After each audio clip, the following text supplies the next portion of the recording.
할렐루야. 하나님의 은혜와 평강이 이 아침에도 여러분들과 함께하길 바랍니다. 오늘 우리에게 주시는 하나님 말씀은 시편 21편 1절에서 13절까지의 말씀입니다. 여호와여, 왕이 주의 힘으로 말미암아 기뻐하며 주의 구원으로 말미암아 크게 즐거워하리이다. 그의 마음의 소원을 들어주셨으며 그의 입술의 요구를 거절하지 아니하셨나이다. 주의 아름다운 복으로 그를 영접하시고 순금관을 그의 머리에 씌우셨나이다. 그가 생명을 구하며 주께서 그에게 주셨으니 곧 영원한 장수로소이다. 주의 구원이 그의 영광을 크게 하시고 존귀와 위엄을 그에게 입히시나이다. 그가 영원토록 지극한 복을 받게 하시며 주 앞에서 기쁘고 즐겁게 하시나이다. 왕이 여호와를 의지하오니 지존하신 이의 인자함으로 흔들리지 아니하리이다. 왕의 손이 왕의 모든 원수들을 찾아내며 왕의 오른손이 왕을 미워하는 자들을 찾아내리로다. 왕이 노하실 때에 그들을 풀무불 같게 할 것이라. 여호와께서 진노하사 그들을 삼키시리니 불이 그들을 소멸하리로다. 왕이 그들의 후손을 땅에서 멸하며 그들의 자손을 사람 중에서 끊으리로다. 비록 그들이 왕을 해하려 하여 음모를 꾸몄으나 이루지 못하도다. 왕이 그들로 돌아서게 하며 그들의 얼굴을 향하여 활시위를 당기리로다. 여호와여, 주의 능력으로 높임을 받으소서. 우리가 주의 권능을 노래하고 찬송하게 하소서. 아멘. 오늘 우리가 읽은 시편 21편은 앞에 있는 20편과 연결되어 있는 시편입니다. 이 두 시편 모두 전쟁과 관련된 시편인데요. 시편 20편은 전쟁을 치르러 나가기 전에 먼저 다윗이 백성들과 함께 하나님께 예배하며 전쟁을 하나님께 의탁하며 하나님 앞에 승리를 선포하는 출정시입니다. 그리고 21편은 전쟁을 승리로 끝내고 돌아왔을 때 불렀던 개선가입니다. 여러분, 전쟁이라고 하는 것이 얼마나 잔혹한 일입니까? 상명대 앞에 세검정이라는 곳이 있는데요. 이 세검정이라는 말의 뜻은 세탁할 세자와 칼 검자에 정자 정자를 써서 옛날에 군인들이 전쟁을 치르고 돌아와서 한양에 들어갈 때 이 세검정에서 자신의 모든 무기와 옷을 빨던 곳이 바로 세검정이라고 합니다. 왜냐하면 무기에 묻은 피나 옷에 배인 그 피비린내를 지우기 위해서라는 건데요. 만약에 피냄새를 지우지 않고 그냥 들어갔다가 남편을 잃고 자녀를 잃은 가족들이 그 피냄새를 맡으면 정신을 잃어버린다라는 겁니다. 그렇기 때문에 들어올 때 다 세탁을 하고 칼을 씻고 들어오도록 할 만큼, 그만큼 전쟁이라고 하는 것은 한 사람의 죽음으로 끝나지 않고 예나 지금이나 그의 가족들에게 큰 아픔이고 상처고 고통인 것이죠. 그런데 그런 전쟁에서 승리하고 돌아왔을 때, 그것도 전사자들을 최소화시키고 돌아올 때 얼마나 그 전쟁이 영광스럽겠습니까? 바로 다윗의 전쟁이 그랬습니다. 이 승리는 칼과 군대의 무기체계로 얻은 승리가 아니라 하나님이 함께해 주셔서 얻은 승리이기 때문에 그들에게는 더 큰 기쁨이 있었던 것이죠. 그래서 시편 20편이 전쟁에 나가기 전에 부르던 출정가였다면, 이 시편 21편은 전쟁을 승리로 이끌고 돌아와서 부르는 승리의 개선가, 찬미의 노래입니다. 성경은 이 땅을 살아가는 그리스도인의 삶을 이끌어 영적 전쟁이다 말합니다. 우리는 끊임없이 우리를 향하여 공격해 들어오는 사단의 공격과 삶의 문제 앞에서 싸우는 그리스도인입니다. 그렇기에 마치 오늘 이스라엘 백성들과 다윗이 20편에서 그들이 출정하기 전에 먼저 승리를 선포하고 먼저 승리의 깃발을 높이 들고 믿음으로 승리를 선포하며 나갔던 것처럼, 저와 여러분도 우리가 어떤 일을 하기에 앞서 먼저 하나님의 승리를 선포하고 승리의 노래를 부르며 믿음으로 나아갈 수 있기를 주님의 이름으로 축복합니다. 그리고 또한 21편처럼 결과적으로 그들이 승리의 개선가를 부르며 돌아올 수 있었던 것처럼, 우리도 우리의 인생 가운데 먼저 노래하고 먼저 승리를 선포할 뿐만 아니라 결국 승리를 쟁취하여 감사와 영광의 노래를 부르는 인생, 지금도 승리하게 하셨지만 앞으로도 승리를 주실 것을 노래하는 성도들의 삶이 되기를 바라며, 이 교회 또한 늘 그런 영광스러운 교회가 되기를 주님의 이름으로 축복합니다. 그런 관점에서 1절 말씀을 보면요. 여호와여 왕이 주의 힘으로 말미암아 기뻐하며 주의 구원으로 말미암아 크게 즐거워하리이다. 이 전쟁의 승리의 원인이 여호와의 능력, 여호와의 힘, 그 하나님의 오른손의 도우심으로 인하여 얻게 되었다라고 고백하죠. 저와 여러분 그리고 우리의 승리도 그러한 줄 믿습니다. 하나님이 내 편이시라는 걸 자각하는 인생, 그가 바로 복된 인생입니다.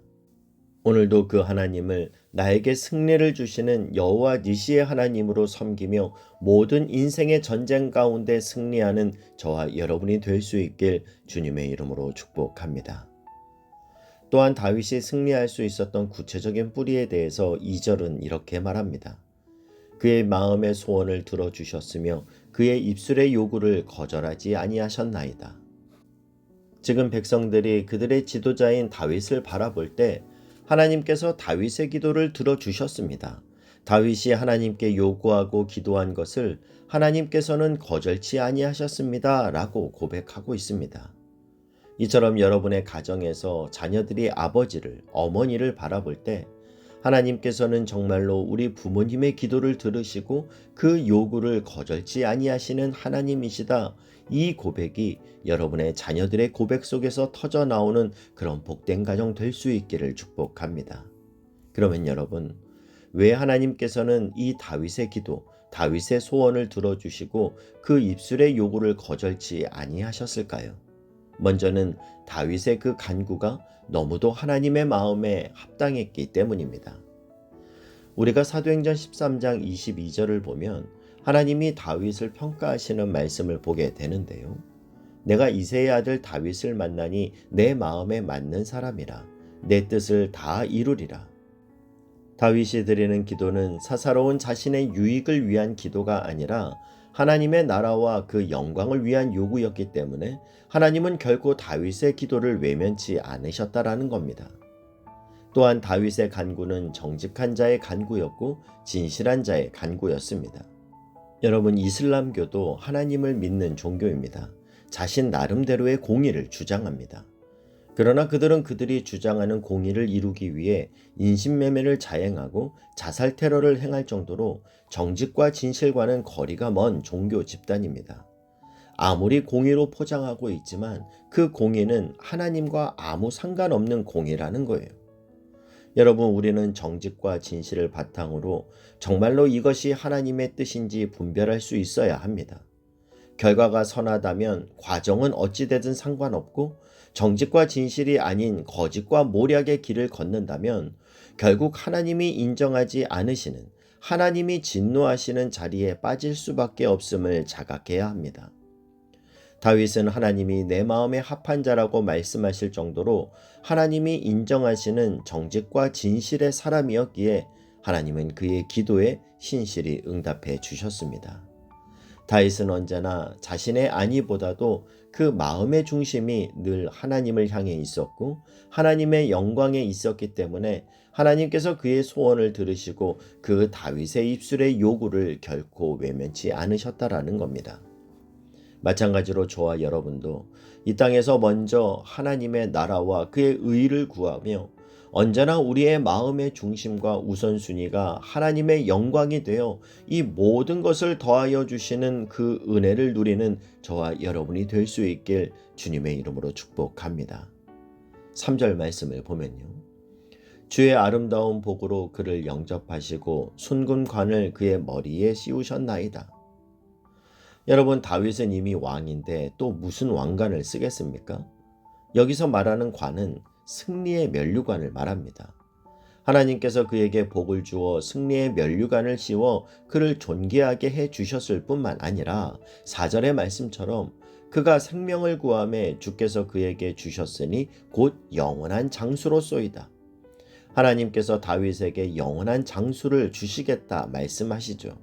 또 6절에도 보면 그가 영원토록 지극한 복을 받게 하시며 주 앞에서 기쁘고 즐겁게 하시나이다. 다윗에게 어떤 복을 주셨습니까?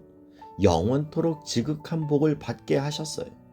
그리고 7절에도 보면 왕이 여호와를 의지하오니 지존하신 이의 인자함으로 흔들리지 아니하리이다. 흔들리지 않는 복이 다윗의 인생 가운데 부어진 복입니다. 승리의 면류관과 영원한 장수와 영원토록 지극한 복과 흔들리지 아니하는 복, 이것이 다윗이 누렸던 하나님이 주신 복이었습니다. 사실 이건 다윗이 하나님 앞에 구했던 기도 제목이었어요.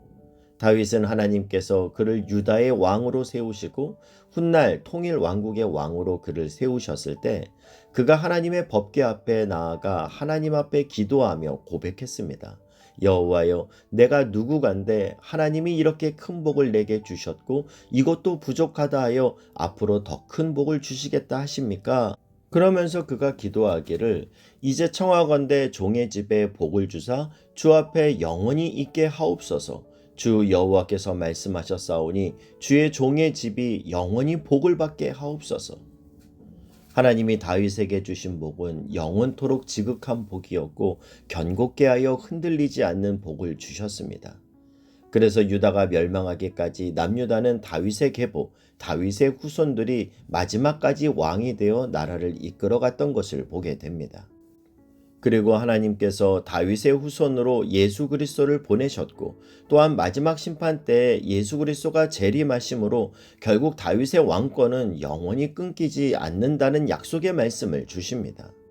다윗처럼 정직과 진실함으로 하나님 앞에 서며 먼저 하나님의 의가 드러나길, 하나님의 나라가 내가 서 있는 바로 그곳에 임하길 간구하는 자에게 하나님이 주시는 진정한 복은 어느 한 날, 어느 한 기간 풍성하게 하신 정도의 복이 아니라 영원토록 지극한 복으로 흔들리지 않는 복으로 임하여 주십니다. 하나님이 그를 믿는 우리에게 주시고자 하시는 복은 영원토록 지극한 복인 줄 믿습니다. 이 은혜가 저와 여러분의 인생 가운데, 우리의 가정 가운데, 그리고 사랑하는 우리의 교회 가운데 함께하길 주님의 이름으로 축복합니다. 기도하겠습니다. 사랑하는 하나님, 오늘 우리의 마음이 주님과 연합하게 하시고 주의 도를 따르는 자에게 주시는 영원토록 지극한 복을 누리며 또한 흘려보내게 하여 주옵소서. 예수님의 이름으로 기도하옵나이다. 아멘.